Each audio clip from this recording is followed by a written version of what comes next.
Hey, what's going on, guys? GTR is gone.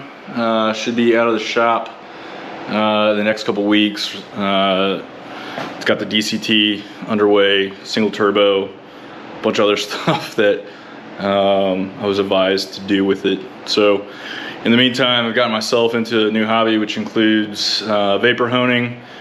If you don't know what that is, essentially using glass bead media and high pressure air and water to essentially take old parts, make them new. But this video specifically is about how to rebuild your individual throttle bodies and your intake and stuff like that. It is a fairly simple process, nothing too crazy. I just need to be confident, do the reading that you need to, but hopefully with this video it'll explain what the process is, give you some pointers that hopefully will allow you to do this on your own. I always advise people to do the research that they need to do and take on these types of challenges, knowing that they might mess stuff up and have to go source out other parts to replace them as they go, especially those that are just getting into it. I've done a couple sets of individual throttle bodies so far, and sold them back on the marketplace for a fairly reasonable price. A lot of other companies out there probably do a better job than me, to be honest. They got a bigger business, and I'm just doing this on the side. But one of the reasons I got into this was I just got really motivated by seeing the remade in the USA stuff, and the Resto Mod and OEM Plus, and just refresh to like the classic GTR and getting it back to how it was in the from '89 into the '90s and early 2000s with the R34. So with that, we'll see the entire process. This is a buddy's that I'm doing for him. He's up in Northern California. Helped me out a lot over the last couple of years, just doing research. But essentially, we'll go from dismantling the individual throttle bodies.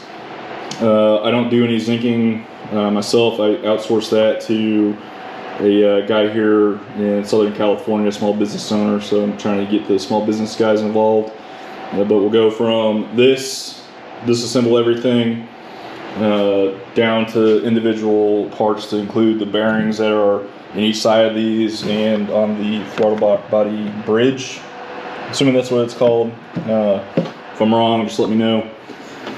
This is what it will look like when it's fully disassembled and through the vapor honing process. So it looks really good. Vapor honing will take off any zinc plating that you do have. So if you do that, you need to make sure that you either are able to recoat it yourself or willing to potentially paint it with some rust inhibitor or something like that. But all this again is just raw material. I do a ultrasonic cleaning to prep everything before I send it out to get zinc coated, because they will do like an acid dip to get all the material off. But I mean, when you look at these springs, I mean, this thing beforehand was pretty nasty, and then through the process of vapor honing, I was able to get it nice and clean. Again, I've only vapor honed these just because I didn't want to risk any contamination, taking any of the zinc plating off of these. But pretty good process overall. I use a lot of the IEE stuff, so Innovative Engines and Engineering out of New Zealand. They've been a huge help. Primarily use them for the new plastics and everything to make sure everything is sealed. And then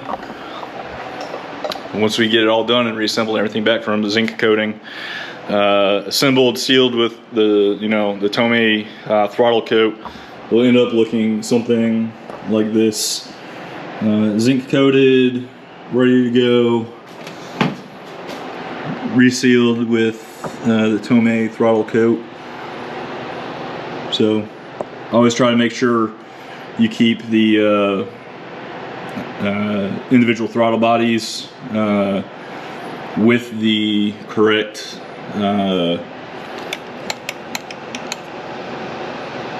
parts. So again, I'm pretty proud of this. You know, proud, like a car dad moment.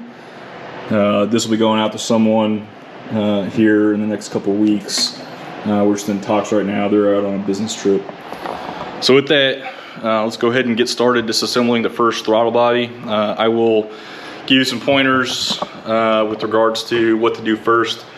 Biggest thing is going to be make sure that you take the throttle plates out first before you take any of the other hardware out. You just want to make sure that you're not accidentally hammering those into the side, because again, it is aluminum. It'll damage very easily, so with enough brute force you'll get it out with what you need to with the common tools that you have in your garage if you're a car guy. So let's get to it. The first thing that you're going to want to do is you're going to want to take the tension off these springs, right? So each of these throttle bodies will have one, and then you'll have one on the bridge. Same process. Essentially, you're just going to take a pick out of your tool chest. Okay, just take it, guide it out of here past this piece. All right, just go around like that. Tension is off. That way this can move freely. All right, so you don't want any tension on this whatsoever. The next thing you're going to want to do, if you have the appropriate tools, right, you're going to want to take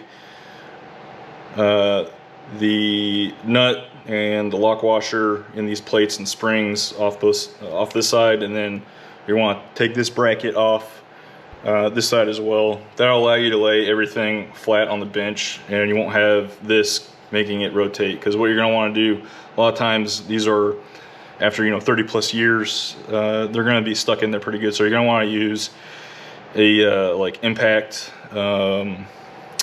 screwdriver, right? So you're going to want to use that, tap it a couple times, and you're just going to get it so it starts to come out, and then you can use an electric drill with a bit on there to pull these out individually, and then this will rotate and you'll be able to pull it out.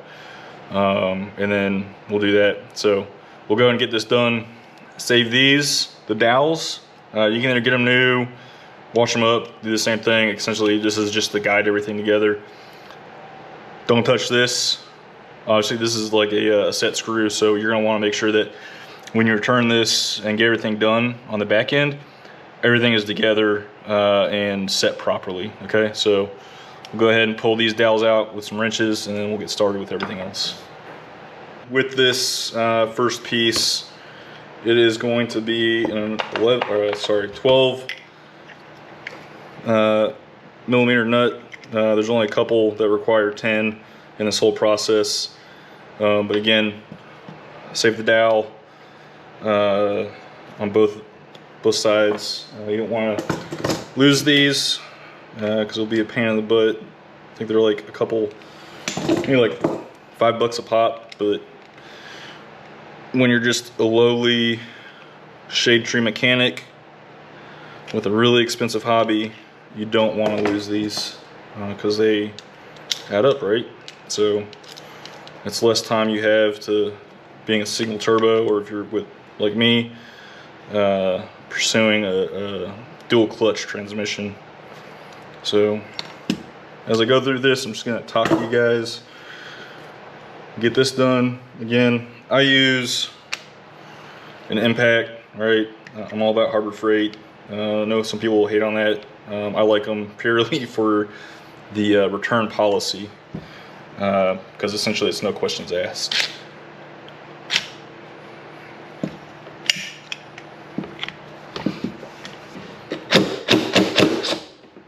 Okay, that side, get this other side. Comes off.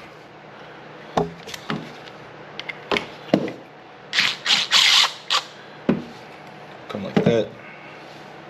Okay, wash your nut. Sometimes these will take a little bit of finagling to get out. If they are stuck, you can kind of, if you have a dead blow or like a small like hobby hammer, like a small brass one or a plastic one, just to tap those out.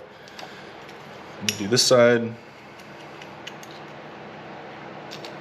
Okay.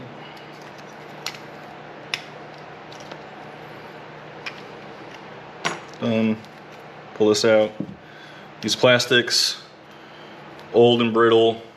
I mean, they just break apart, right? So what do you expect after 30 years? So JT, I'm sorry if you wanted to keep those, but sorry, I'm not sorry. They gotta go. All right, so the next thing that you wanna do, get your impact screwdriver, okay? Just something like this, pretty simple. All you're gonna do is take it. Some of these, sometimes, yep, so these are coming off pretty easy. Yep, okay, so.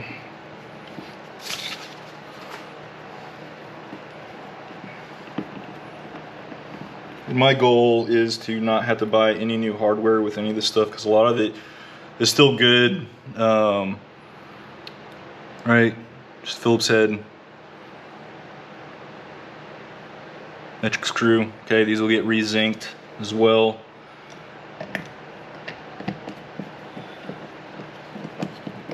Speed this up with the electric drill.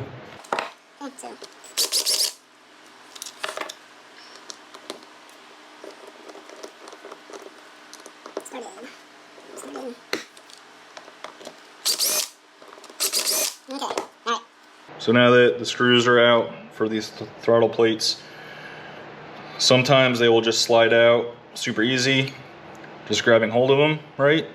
They'll come out looking pretty disgusting when we look at what they do look like after they get vapor honed, right? They just look like, you know, gold dollars or something like that. When you get done with it, you can't really see it on these because they're so dirty, but there'll be two like locator dots that were like punched into these, and that will kind of help you line up where they're supposed to go, but we'll get into that once we start reassembling these.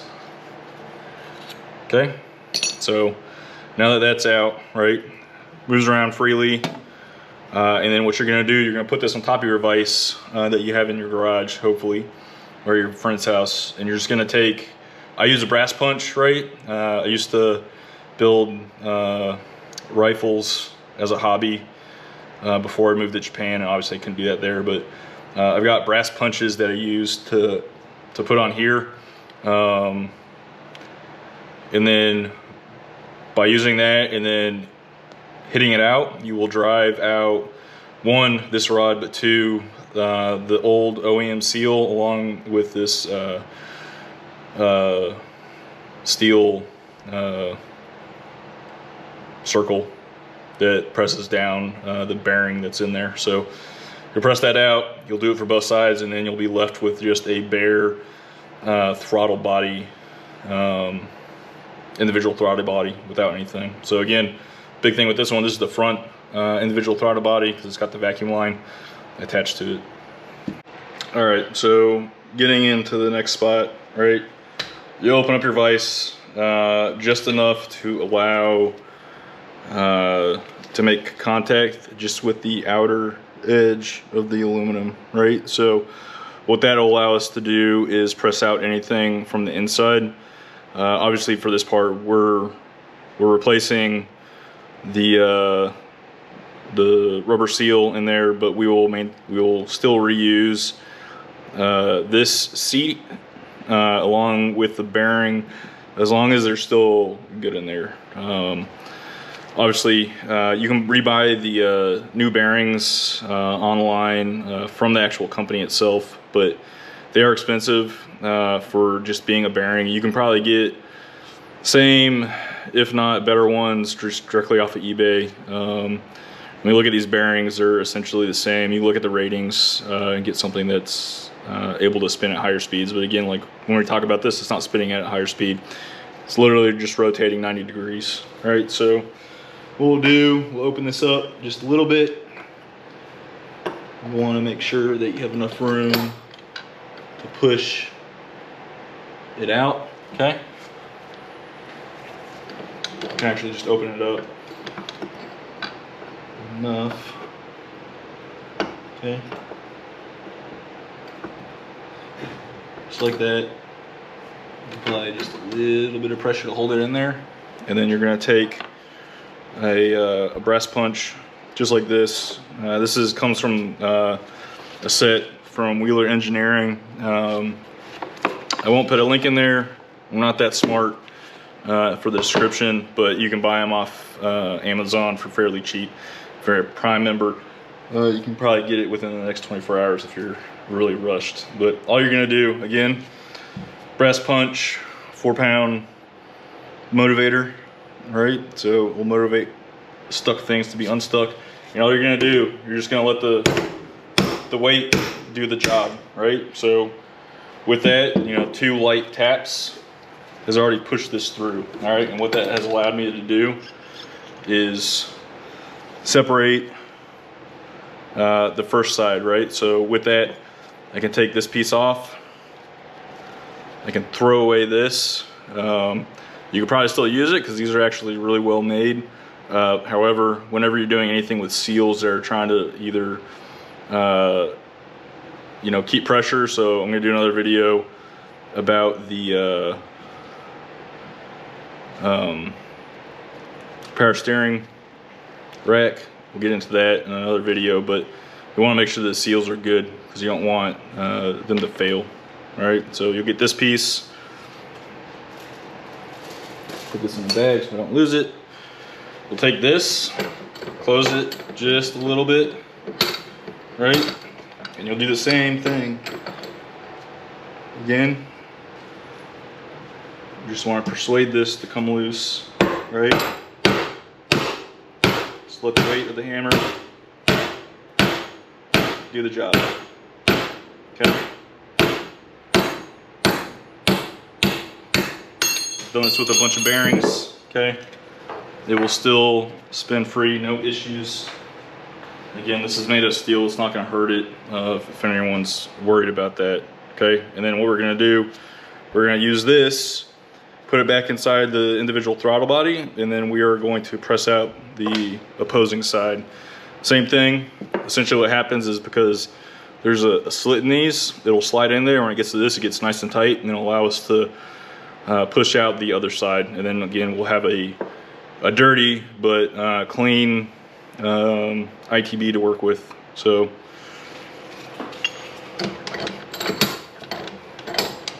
open it up. You want to put it on there. Make sure it's resting on these flat spots as much as you can. Obviously this screw will be in the way, but there's enough material there that it will support it. All right.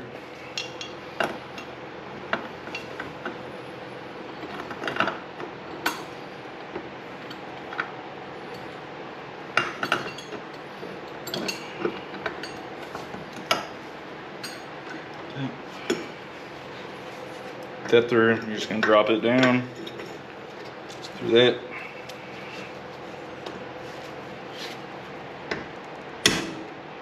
And just hammer it in. This one will take a little bit further to go. Check the bottom, yep, okay. For these, whenever you're doing the second side, you're usually gonna have to hammer this fairly all the way through until it gets past that initial spot. So I can feel it right now. It's starting to catch and get tight, right? So that's my indicator that it's starting to press this out little by little, okay? Again, let the hammer do the work. You don't need to swing it, just let the weight work for you. There we go, okay? And all I'm gonna do is the exact same thing. Pull this off. I'll put this into the vise and I'll allow it to support the bearing as I press this out.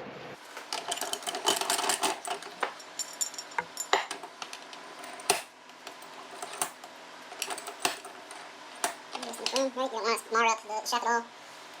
Right, put the brass on there, let the hammer do the work.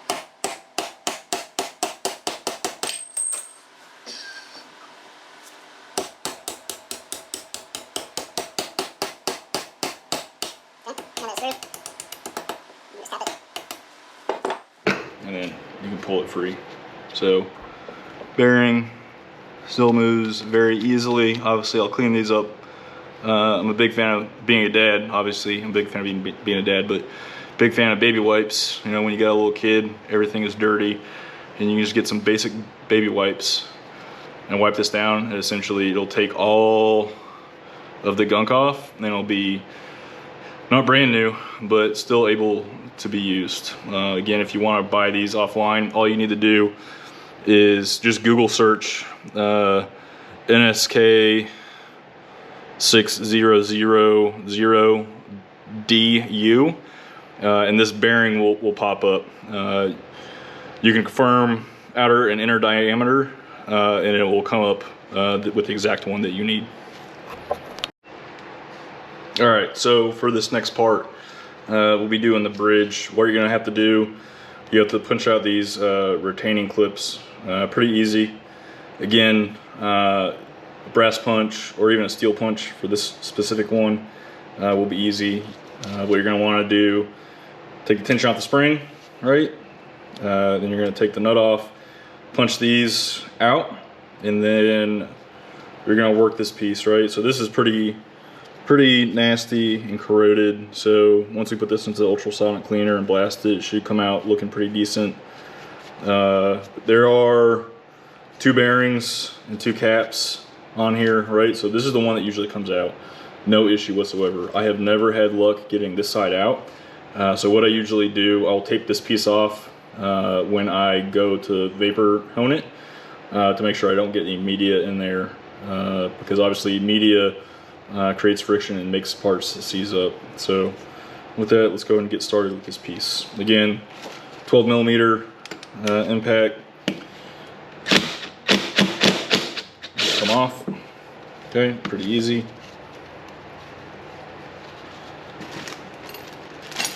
Obviously, you're gonna want to make sure that you're collecting all of these parts. Okay, this is another one of those parts, right? Usually requires some persuading to come off, but these, oh wow, super easy. Come off. Pretty simple. Put them in the bag. Get your pick, right? What you're gonna want to do, take this one, push it up, out of the way, and it's free. Okay, pretty simple. Don't gotta sweat about it. If you want to, you can take off this side too, but again, no actual major requirement for that one because it will come off on its own once we get to that point.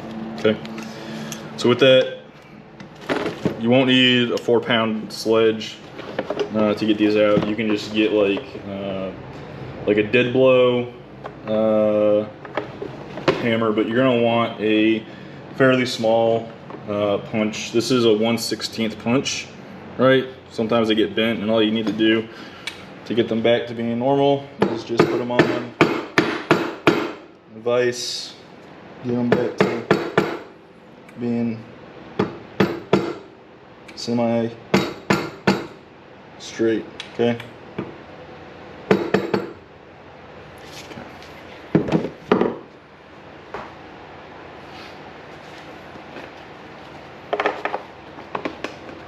I'm actually going to use we'll use a 30-second punch.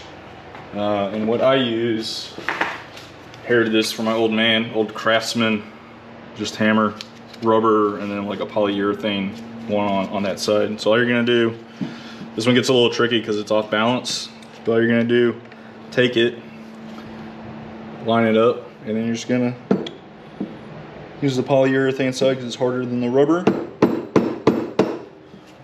I'm just going to slowly tap this out. Sometimes it's easier to go from one side than the other. Don't ask me why. Just the way it is, right? So one side was harder, flipped it over this side, 2 taps, and it started going through. So if you want to, you can retain these. However, I usually trash them, right? So they've been pressed in once before, and using them again, you're not gonna have as tight of a tolerance. So you can just buy these off eBay, get yourself a, you can just use a tape measure, or if you want to, you can get yourself one of those electronic ones, and you can measure the height and the width, and this is just called a roll pin. Again, I've got a bunch of these left over. They just happen to match up with some stuff I had left over from when I was building rifles many years ago. So again, you can toss these, keep them. I always keep them on hand just in case I need to do something temporarily. Okay, so we'll do this next one.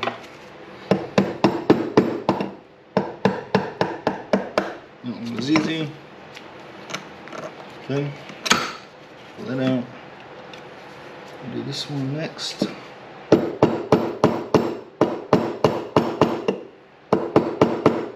And obviously, as it rotates right around, you're going to want to make sure, let me move this impact out of the way. You want to make sure that this is still maintaining a perpendicular and going straight up and down. Perpendicular to your shaft, but straight up and down with that pin, because if you don't do that, you're going to start going in sideways, and you can either mar the inside of this, of the shaft, or you can actually end up bending this, and then you got to go find another punch, which, you know, not expensive, but again, I'm trying to buy that nice Borg Warner or Garrett Turbo. Every dollar counts. Okay. All right. So those are out. Next thing you're going to want to do, you're just going to want to spray this down with WD-40, because what's going to happen is once you start driving this down, you're going to have to start maneuvering these around. And luckily, this one's pretty easy. That one's pretty good, but once you get it onto this rust and corroded parts, it's going to start binding up, and you're just going to have to slowly work back and forth, maneuvering this down into the spot. Okay, so same rules apply when you're punching out the other stuff. You're going to want to make sure you open this up enough to allow this piece to be pressed out easily. Press punch again. 4-pound sledgehammer. I'm just going to put this in. All right, this has a pretty big base, so I'm not super duper concerned about having to put it into something to retain. But if you wanted to, you could lock it in there, but then it messes with how the finish comes out. Okay, so all we're gonna do, again, punch, 4-pound sledge, let the hammer do the work. Okay. So this, again, like I mentioned, you're gonna wanna work these pieces down as much as you can. Okay.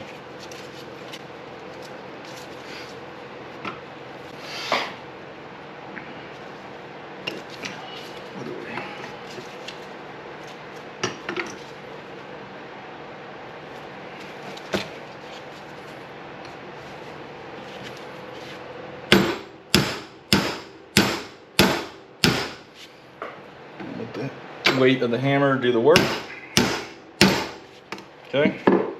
Every so often, see how this is, barely see it start coming out. Okay, and as we do that, again, you're going to want to continue to move these pieces up as much as you can. One thing that I did find was helpful, put this locked up like that, just a little bit of force on there, because again, you don't want to mar up the shaft.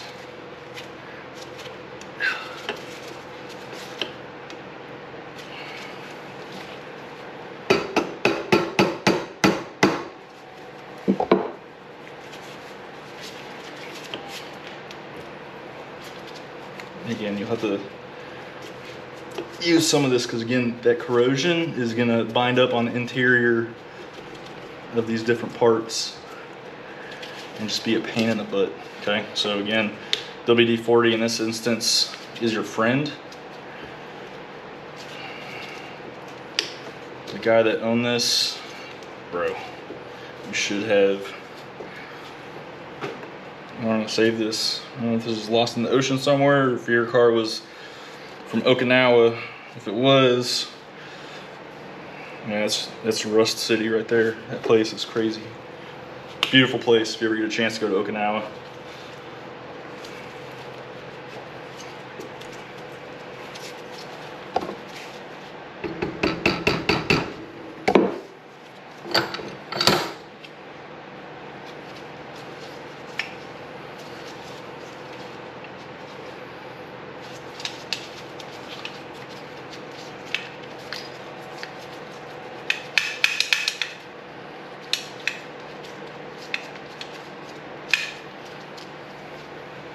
Yeah, if you need more WD-40, just apply it.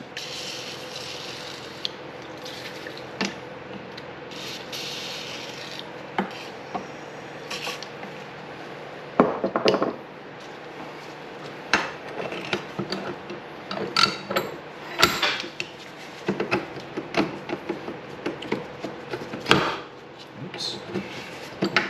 Gotta make sure you're not messing up the threads on it.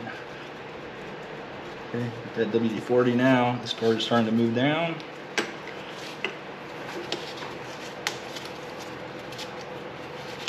Again, I think this is probably the hardest part of this entire process, is getting through this part. Okay.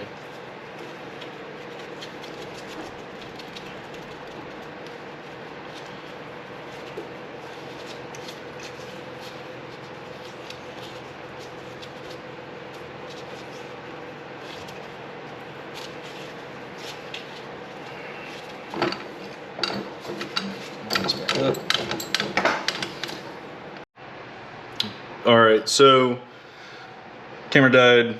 I was already invested in taking this apart. So again, this side's gonna come out. Again, there's a bearing, and then this piece in there, right? So make sure you're paying attention to the orientation again, okay? Because you gotta make sure when you're doing these on the back end and reassembling everything, you've got the correct orientation. But again, I'll take it apart further. Again, this was really corroded, so whenever we got to this point, like, everything would just start binding up. So once we get this vapor honed and everything else, right, it'll clean up pretty decent, to the point that it'll look a little bit like this. You'll still have the pitting and everything from the corrosion, but you know, these cars came from Japan most of the time. I think maybe some were other places in the world where maybe it wasn't so heavy with salt water in the air, but I mean, this is corroded bad. So whenever I get ready to do this, I'll probably put these in from the opposite sides and try not to go over this area, because again, even with the pitting and everything, it's not going to be a smooth surface, so it's going to make it hard to slide everything back on. Okay.